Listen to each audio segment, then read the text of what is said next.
Les travaux qu'on a menés, les produits qu'on a lancés dernièrement et qui commencent à déployer.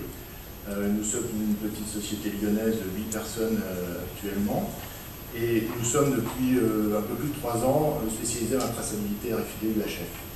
La vidéo que vous voyez tourner derrière illustre mon propos. Ce que j'aimerais faire, c'est vous présenter un concept qu'on a développé et qu'on commence à déployer sur plusieurs sites depuis début 2012 qui concerne une armoire intelligente de distribution de linge plié. L'illustration que vous allez voir concerne une armoire qui distribue des tenues de bloc, donc à l'entrée de vestiaires de bloc opératoire. Depuis un petit moment, on évangélise un peu la profession concernant les RFID UHF, qui est la suite logique des développements qui ont été faits en haute fréquence 1356. L'UHF, même si elle ne résout pas tout, c'est une nouvelle technologie qui permet d'aller beaucoup plus loin, notamment dans la performance de lecture, mais aussi, c'est l'idée qu'on développe, de développer des services associés. La vocation de cette armoire, c'est de remplacer des systèmes de distribution de vêtements qui sont beaucoup plus lourds et centralisés à mettre en œuvre. C'est une armoire qui est autonome, qui fait 200 kg, qui peut se poser dans un couloir comme vous le voyez là. L'idée est de contrôler exactement la perception que le personnel a de tenues, donc des tenues fongibles banalisées qui sont personnalisées pendant la durée de leur utilisation.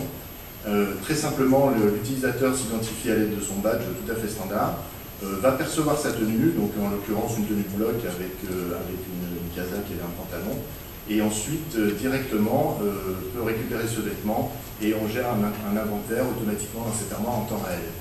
Nous avons dès le départ sur nos autres produits, notamment notre suite logicielle Family pour la gestion des linge de résidents, pensé tous nos développements en communion avec une plateforme web qui nous permet de synchroniser en quasi temps réel, avec un delta d'à peu près 2 minutes, toutes les données qui sont présentes dans cette armoire, ce qui permet de sécuriser les données, mais surtout de donner des accès distants depuis l'extérieur, ou éventuellement, si pour des raisons de sécurité tout à fait évidentes, on rechigne à vouloir transférer des données dans un data center externe, de donner des possibilités de consultation en intranet.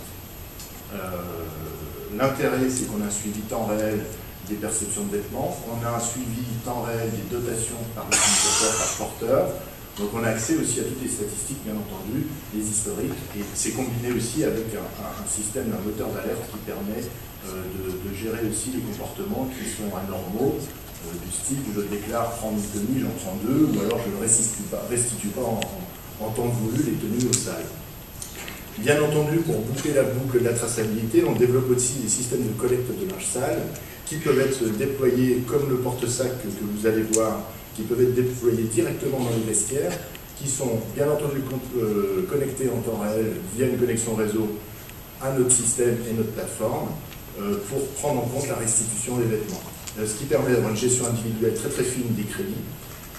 Ça fait plaisir aux loueurs, ça fait plaisir aux blanchisseries et ça fait plaisir aux hygiénistes. Bien entendu. Et ça emmène sa force et ça amène les gens à reconsidérer la gestion de leur propre linge.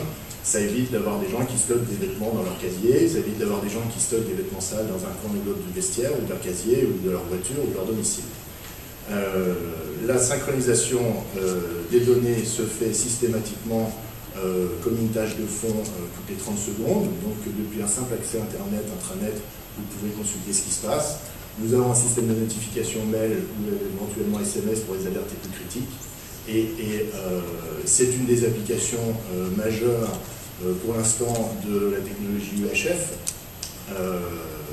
La suite de cette gamme qui s'appelle LockNest chez nous, ça va être à partir de début 2013, la présentation et les premières installations sur le marché d'un système d'analyse complet de rôle, tout simplement parce qu'on s'est intéressé à la problématique de la relation avec la VIH, bien entendu, avec une blanchisserie centrale, et des échanges entre les différents services. Et un problème que vous connaissez tous, c'est les écarts qu'on peut avoir entre ce que déclare la blanchisserie et ce que déclare les services, aussi bien dans la livraison que la réception, la restitution du service. Donc ça, c'est un gros projet pour nous depuis 2013. On sera en capacité de vous montrer un premier démonstrateur. Vous le verrez sur notre stand, on est dans la petite pièce à l'entrée numéro 68, de mémoire. Et aussi, sachez une chose, c'est qu'on constate, vous le savez tous parce que je vois l'intensité des débats autour de ces sujets, c'est qu'on commence à prendre en compte la migration possible de ces technologies haute fréquence vers la technologie UHF. en reposant certaines questions, notamment au niveau des services qu'on peut développer autour de ces technologies. Je vous cite quelques exemples concrets. Grâce à l'UHF, on peut lire massivement, bien entendu, beaucoup d'arôles. On peut lire l'inventaire directement d'une penderie, d'une armoire très facilement. C'est quelque chose qu'on a déjà évalué, qu'on a déjà testé en situation.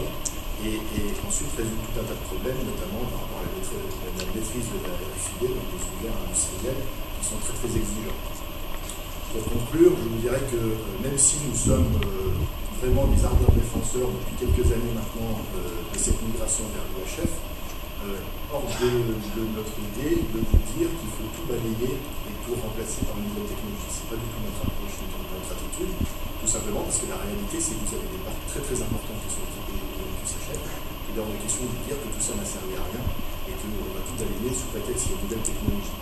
Il faut considérer l'UHF comme étant bien entendu une technologie mature, c'est important parce qu'elle est très transversale. Il y a les applications en blanchisserie, mais surtout beaucoup d'applications dans l'industrie. On travaille aussi sur des problématiques liées à la traçabilité d'objets ou d'équipements à forte valeur robotique, par exemple. Mais aussi, il faut considérer que probablement on va vite arriver à des situations hybrides avec en place un système de traçabilité sur la base de l'UHF, tout simplement pour respecter le parc existant et les outils existants, et puis une couche UHF supplémentaire, complémentaire, qui va vous permettre d'aller vers vos clients internes ou externes avec des services à forte valeur ajoutée, et puis aussi de résoudre certains problèmes techniques très concrets qui se posent dans la maîtrise de cette technologie. Voilà, je suis à votre disposition avec Audrey, mon assistante, sur notre stand. On a déjà pas mal échangé depuis hier, on en est ravis, et on est vraiment à votre disposition jusqu'à demain, et plus après pour débattre et vous expliquer plus en détail tout ce qu'on a fait aujourd'hui et les différents sites qu'on a déjà installés dans différents domaines. Merci pour votre attention.